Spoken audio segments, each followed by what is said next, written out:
Okay, I've been waiting for this for a while. As someone who's been on the sidelines of the Windows game for a little while now and seeing all this hype and this new matte black laptop that's supposed to be generational, it's got me thinking, is it legit? Like, have Windows laptops actually caught up to the Apple Silicon leap from a couple years ago? Because this is a new Microsoft Surface laptop, and it doesn't have an Intel chip inside, it doesn't have an AMD chip inside. This laptop has a Qualcomm Snapdragon X Elite chip inside, meaning it is an ARM laptop. Now, years ago, Apple went through this transition from Intel chips to ARM chips, and it was crazy successful. Like, no one could really match their efficiency and seamless integration, the vertical integration, the overall package of their laptops just took a quantum leap forward. Now, Windows laptops around the same time, actually, if you remember, kind of tried the same thing. I don't know if you remember the Surface Pro X. That didn't go so well. And so we've continued to have Intel and AMD laptops since then. But it seems like this one has gone way better. So I've been using this laptop for the past couple weeks. You might have seen me with it on the Waveform podcast. And I've got a pretty good idea now of what's gone well and what is still a trade-off. So the big advantage, the mega quantum leap forward, was in efficiency, which in a laptop with the same size battery means a dramatically improved battery life. And this laptop absolutely got a big bump up. So I remember reading reviews of the last Surface laptop with an Intel chip, which already had a pretty solid battery life, and the Microsoft quote was 19 hours. This one's quote is 23 hours, but what that's translated to for me basically is all day battery life for mixed use with no worries. Like, that's high brightness web browsing, email, watching videos, research type activities, and then ending the day at like 40% easily. So I just really don't think about charging much, which is awesome for a 14-inch laptop. On paper, it's getting compared a lot to the M3 13-inch MacBook Air, and it even outlasts it on some synthetic benchmarks, which is awesome. So that's one success. Definitely check the box, great battery life, love that. And then the other second success that we were looking forward to was just a well-optimized performance. And it's not like the super high-end gaming performance. I'm not talking about that type of performance, but I just mean like a general smoothness and consistency and rock-solid performance across all your everyday regular tasks, that sort of performance. Now, I'm gonna get into app support in a minute, but I basically found this to be a very capable laptop. Now, again, I've been on the sidelines from Windows for a bit, so I don't have as many reference points, but this is a $2,000 14-inch laptop that can basically do anything I ask of it without breaking a sweat. Photo editing in Affinity, not a problem. Literally anything in the Microsoft Office suite, no problem, whether you're plugged in or not. You know, I found the trackpad gestures are pretty smooth. The graphics of the whole UI in general are consistent from full battery to nearly dead. So using the software that runs natively on it is snappy and a great experience. But that very quickly gets you into the conversation about the downside of switching to ARM. This is what I was curious about repeating from last time. And this actually happened in the Mac world too. When they made this transition, the number one difficulty to changing the entire architecture of your computer is actually app compatibility. So I remember when the Mac went through this, there were basically three types of apps. There's obviously optimized apps at the top of the list, like that's the ideal. Obviously, all the first-party apps are optimized off the bat, and Apple did a lot of work trying to get as many developers on board as possible to get their apps optimized on ARM. But then there were apps that were built for x86, but would still work on ARM through emulation. So they'd not perform necessarily as well as they could, but at least they worked anyway.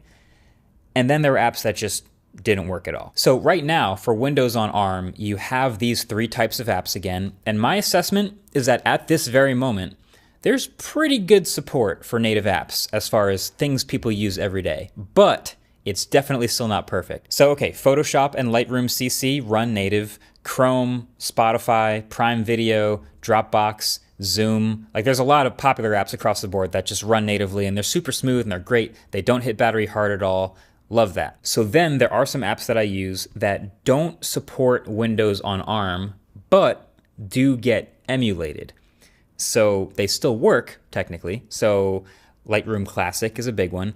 My to-do list app of choice is TickTick. You might have heard of it. I've referenced it a few times. And it's a great example. If you go to their website, they only have x86 versions of the app. And I downloaded and ran the 64-bit version, and it works, but it doesn't actually run very well. I actually notice some real chop and some lag with certain parts of the UI.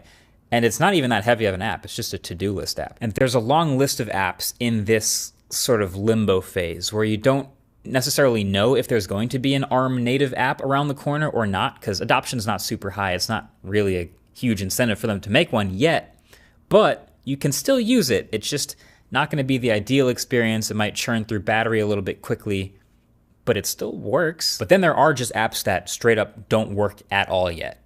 Arc browser, Google Drive on desktop. I rely heavily on that. That does not have any compatibility at all with Windows on ARM.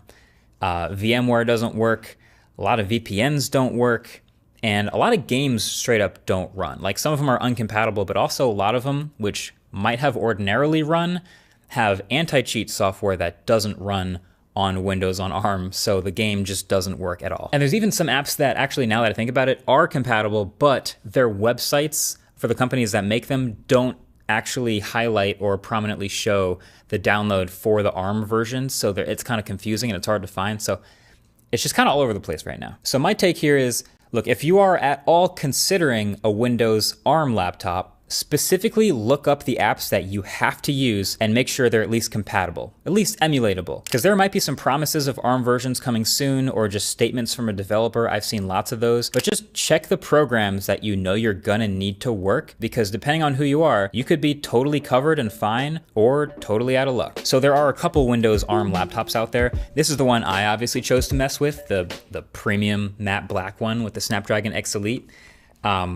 So here's a couple more of my observations scattered from my couple of weeks of using it. I gotta say, the build quality is pretty awesome, as they have been with Surface for a little while now. I love the all metal design. The keyboard's rock solid. Big trackpad with excellent haptics. Just really good fundamentals all around. The port selection is all right. It's still got that full-size USB-A, and then there's 2 USB-C with the headphone jack. My only real downside, I would say, with it getting as pricey as it can get, is that there is no OLED option. So instead, it's a 2304 by 1536, 120 hertz LCD touchscreen with that 3:2 aspect ratio. And I love that it's tall, but it's just, it can't quite match the deep blacks and contrast of an OLED, obviously, even though it's a pretty good LCD. So I just feel like I basically traded the OLED for a high refresh rate here, but I would have liked to have seen an OLED option. And then just know that it's not like a super high-end gaming PC. It's very strong in performance across the board. It'll do all of the other things,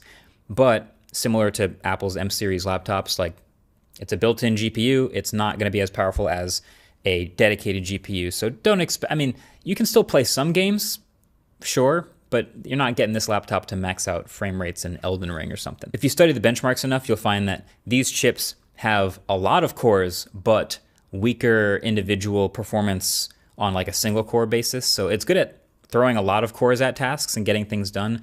And that's nice.